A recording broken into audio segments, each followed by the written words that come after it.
gusto daw niya itong bag ko. Kaya ngayon, bibigay ko na sa kanya. Kaya ito na ang magiging bag ko muna, temporary. Yan ang temporary bag ko dahil gusto daw niya yung bag ko. Kaya ito na. At tago ko na doon. Wala na akong bag. Temporary na.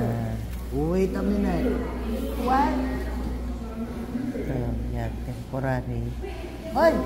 Ano, kala ko yeah, almost done na ko. Kaya temporary muna ang bag ko, plastic. Ayan. Bibigay ko na sa kanya. Gusto daw niya yung bag ko, kaya bibigay ko na lang. Ano yan? Ayan, meron pa naman natitira dyan ah. Ayan. Ayan, ibibigay ko sa kanya.